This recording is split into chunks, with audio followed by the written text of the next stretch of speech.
یہ چند دن پہلے مجھے خیال آیا کہ ہمیں حضرت علی نہیں کہنا چاہیے، ہمیں مولا علی کہنا چاہیے، کہ میرے نبی ہمیں ان کو ہمارا مولا بنا کے گئے ہیں۔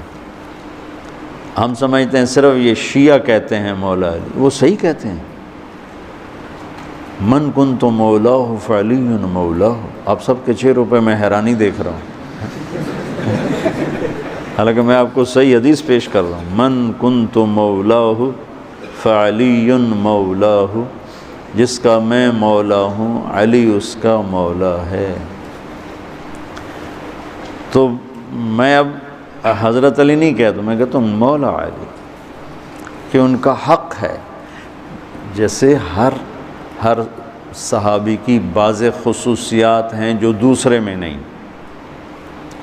آپ نے ابو بکر سب سے بڑی ہستی ہیں صحابہ میں، ان کو نہیں، آپ نے کہا کہ تو جنت میں میرے آگے آگے چلتا ہے۔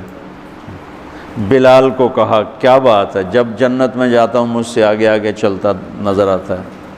جزوی فضیلت،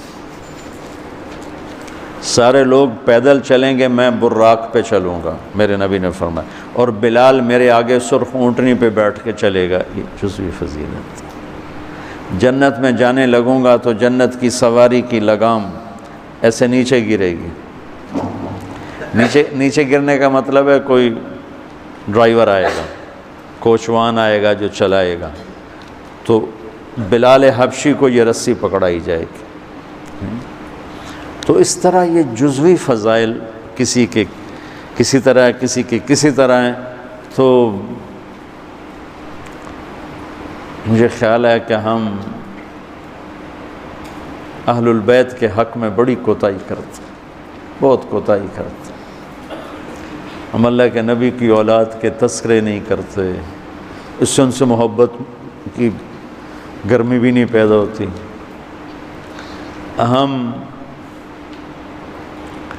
تم میری اولاد کی برائیاں میرے سامنے شروع کر دو تو تم مجھے اچھے لگو گے، اور میرے سامنے آ کر میری اولاد کی تم تعریف شروع کر دو، چاہے مجھے پتہ بھی ہو جھوٹی تعریف کرنا، تو بھی میرا دل خوش ہو جائے گا۔ تو ہم نے نا اللہ کے نبی کے گھرانے کے بارے میں بہت کوتاہی کی ہے، بہت کوتاہی کی۔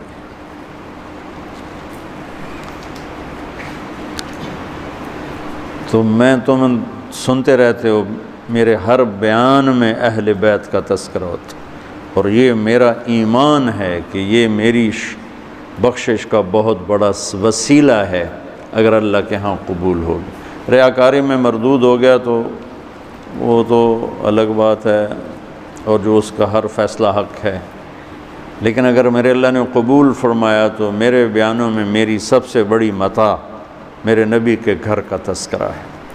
میں اس سے اندر کی محبت سے بھر کے کرتا ہوں، اور اپنی کوتاہی پر اور امت کی کوتاہی پر استغفار کرتا ہوں کہ ہم نے اپنے نبی کی اولاد بھلانا تو کیا ہے، 60 سال میں کیا کر دیا، ذبح کر کے رکھ دی۔ مجھے حیرت ہوتی ہے کہ نبی کا نواسہ ہو اور ادھر سارے نامراد سور قسم کے انسان ہوں، اور پھر ان کے پیچھے لگ کے نبی کے نواسے کو ذبح کر دیا جائے، کچھ سمجھ میں نہیں آتی۔ شاید اللہ ان کے عالی شان مقام طے کر چکا تھا۔ جب وہ سب ساتھیوں نے کہا نا کہ آپ واپس چلیں، وہاں ابن زیاد آ چکا ہے، واپس چلیں، تو فرمایا کہ نہیں مجھے جانا ہے۔ ان کا تم موت دیکھ رہے ہو، کیوں جا رہے ہو؟ کہا مجھے میرے اللہ کے نبی خواب میں ملے ہیں، انہوں نے مجھے کچھ بات فرمائی ہے، لہذا مجھے جانا ہی جانا ہے۔